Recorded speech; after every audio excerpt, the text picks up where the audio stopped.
since 2009, it has been my great pleasure to be a colleague of Susan Wissler, the executive director of the Mount, Edith Wharton's historic home in the heart of the Berkshires in Lenox, Massachusetts.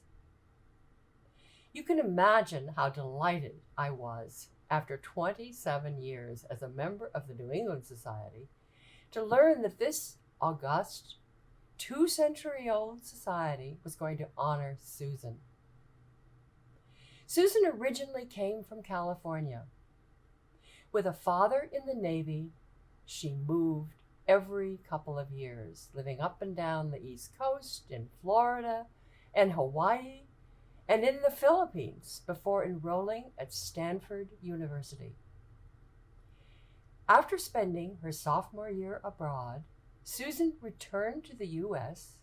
and finished her undergraduate studies at Brown University in 1983, majoring in psychology. She started Columbia Law School that same year. Ever the traveler, Susan took an internship in Tokyo before graduating from Columbia in 1986 and settling into a job at the New York law firm Wilkie, Farr and Gallagher.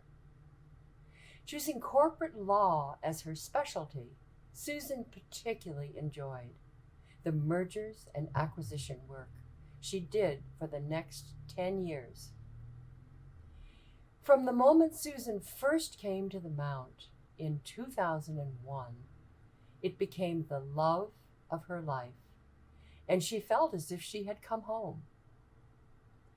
When Susan took over leadership of the Mount in 2008, the organization was struggling with significant debt and facing the threat of foreclosure. It was her psychology degree and her mergers and acquisitions work that had developed her negotiating skills and nerves of steel needed to completely turn around the Mount. She did this first by successfully overcoming the serious foreclosure threat, and 7 years later, masterminding the complete elimination of all of the Mount's remaining $4.6 million in debt, which was done with awesome determination in just 6 months. To this day, Susan feels that she has one of the best jobs in the world, and that she is so lucky to come onto such a beautiful property every day. In a minute, Susan will be telling you what has been accomplished at the Mount over the last 12 years under her leadership. On behalf of the Mount, we want you to know that we are extremely grateful to the New England Society for honoring Susan. Good evening. I'm deeply honored to receive this prestigious award, and I'm delighted to receive this beautiful silver bowl. So New England Society, thank you.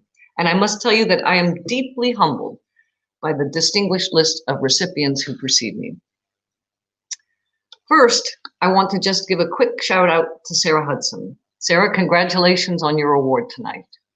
We've been colleagues for nearly a decade, I think, and I must say I know what a tremendous asset that you can be.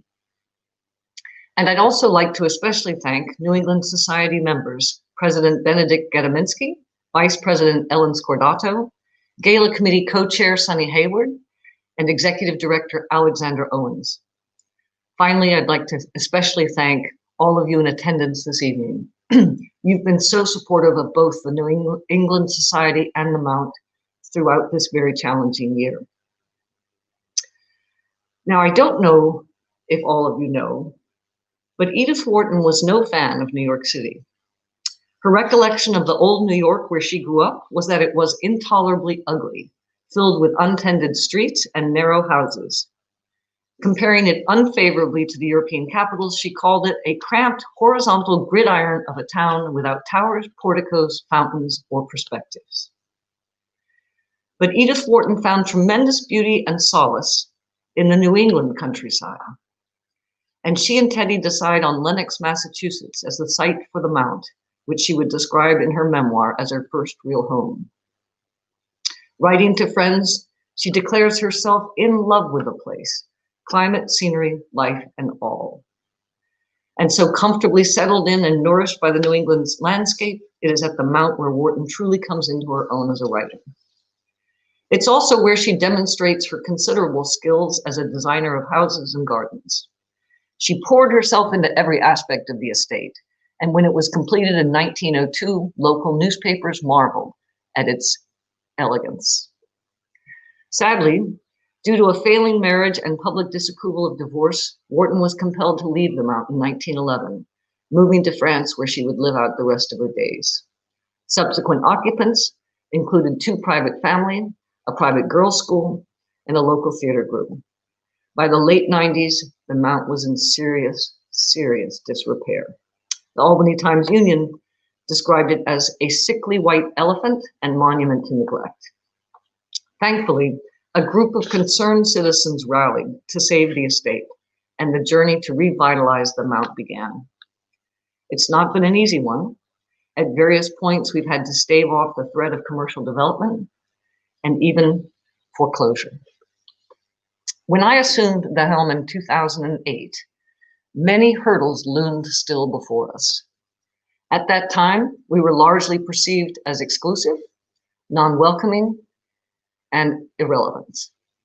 Our first step toward building a new, friendlier image was to take down the velvet ropes so visitors could roam the house freely as if it were their own. We began hosting free outdoor jazz evenings that now attract between 600 and 800 people in a single evening. Wharton famously said, "The air of ideas is the only air worth breathing." And we've used her words as the inspiration for our programming. Today, we present a robust roster, on-site and online, of events. Everything from slam poetry to lectures with Pulitzer Prize-winning authors to an annual outdoor sculpture show. As community appreciation has grown, our finances have stabilized. The Mass Cultural Council, the town of Lenox, and private donors have begun to fund our ongoing restoration efforts. Board recruitment has become easier. We now have nearly 25 dedicated, talented trustees, and public sentiment has turned from judgment to affection and respect. The National Trust for Historic Preservation has publicly commended the Mount for depicting the resiliency of historic sites and their potential to reimagine and reinvent themselves. Recently, the editor of Antiques magazine described the Mount as an open-ended adventure that does not bring to mind the words House Museum. This transformation would not have been possible without the hard work of the staff and the steadfast support of the Board of Trustees. This past March, in response to the COVID-19 pandemic, we decided to open our gardens and grounds to the public for free. The community, I can tell you, has welcomed having a place of beauty and solace where they can safely be in nature and fresh air. For the first time, people are calling the Mount an oasis. And in these uncertain times, I think that may be the most beautiful compliment of all. So I thank